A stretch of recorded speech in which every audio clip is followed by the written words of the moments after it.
প্রিয় বন্ধুরা, আসসালামু আলাইকুম। আপনারা যারা ফেসবুক কন্টেন্ট ক্রিয়েটর, তাদের জন্য গুরুত্বপূর্ণ আরও একটি টিউটোরিয়াল নিয়ে চলে আসলাম।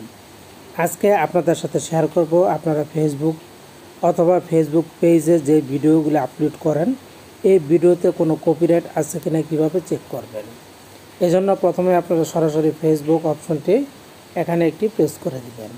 প্রেস করে দেওয়ার পর এরকম চলে আসলে এখান থেকে লোগোতে প্রেস করবেন। প্রেস করে ফেসবুক পেজে চলে যাবেন। আমি আমার ফেসবুক পেজে চলে এসেছি। ফেসবুক পেজে যখনই চলে আসবেন, এখান থেকে আপনারা দেখতে পাবেন লোগো অপশন। এই লোগো অপশনে একটি প্রেস করে দিবেন। প্রেস করে দেওয়ার পর এরকম চলে আসলে আপনারা স্ক্রল ডাউন করে নিচের দিকে চলে যাবেন। নিচের দিকে গেলে আপনারা এখানে পেয়ে যাবেন রিলস নামের একটি অপশন। এখানে একটি প্রেস করে দিবেন।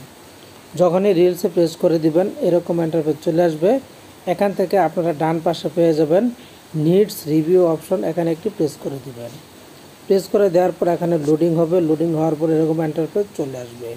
তো দেখুন, এখানে আমার লেখা আছে নো মিউচুয়েট রিলস।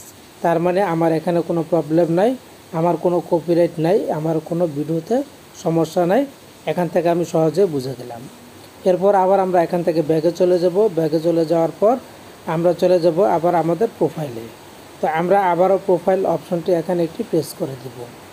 প্রোফাইলে প্রেস করে দেওয়ার পর খেয়াল করুন, যখন আমাদের ভিডিওগুলি আসবে, এই যে আমার ভিডিওগুলি আপনি এখান থেকেও দেখতে পারবেন। যদি আপনার কোনো ভিডিওতে কপিরাইট এসে থাকে, তাহলে উপরে আপনি একটি নোটিফিকেশন দেখতে পাবেন। সেই নোটিফিকেশনের মাধ্যমে আপনি বুঝবেন যে আপনার ভিডিওতে কপিরাইট এসেছে। তো এরকম কোনো নোটিফিকেশন আমার কোনো ভিডিওতে নাই, তাই আমি কপিরাইট পাইনি। তো এখান থেকে আপনারা সহজে বুঝতে পারবেন। এরপরে আরও একটি উপায় আপনাদেরকে বলে দেব, সেখান থেকেও আপনারা বুঝতে পারবেন যে আপনার ভিডিওতে কোনো কপিরাইট এসেছে কিনা। তো বন্ধুরা, এরপর আমরা যে কাজটা করব, এই পাশে যে লোগোটা দেখতে পাচ্ছেন, এই লোগোর উপরে আপনারা একটি প্রেস করে দেবেন। প্রেস করে দেওয়ার পর এরকম ইন্টারফেস চলে আসলে এখান থেকে আপনারা নিচের দিকে চলে যাবেন। নিচে গেলে একটা অপশন দেখতে পাবেন হেল্প অ্যান্ড সাপোর্ট। এখানে একটি প্রেস করে দেবেন। এখানে প্রেস করে দেওয়ার পর সাপোর্ট নামের অপশন, এখানে একটি প্রেস করে দিবেন। প্রেস করে দেওয়ার পর এরকম চলে আসলে এখান থেকে খেয়াল করুন আপলোড অ্যান্ড রিপোর্টস নামের একটি অপশন দেখতে পাবেন। এই অপশনটি এখানে একটি প্রেস করে দিবেন। এখানে খেয়াল করুন আমার কোনো ভিডিওতে আপলোড অ্যান্ড রিপোর্টস নাই, যার কারণে আর কোনো পেজ আসেনি, শুধু এরকম একটি পেজ এসেছে। এখান থেকে আপনি চেক করে নিতে পারবেন যে আপনার ভিডিওতে কোনো কপিরাইট এসেছে কিনা।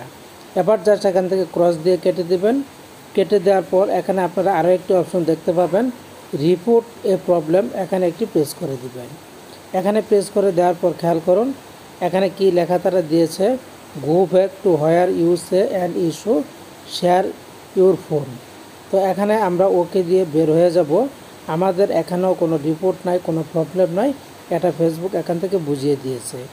তো এভাবে আপনারা, এই যে আমি কেটে দিলাম, এভাবে আপনারা সহজেই দেখতে পারবেন আপনার ফেসবুক পেজে কোনো ধরনের রিপোর্ট আছে কিনা, কপিরাইট আছে কিনা। তো বন্ধুরা, ভিডিওটি ভালো লাগলে একটি লাইক কমেন্ট দিয়ে বন্ধুদের মাঝে শেয়ার করবেন।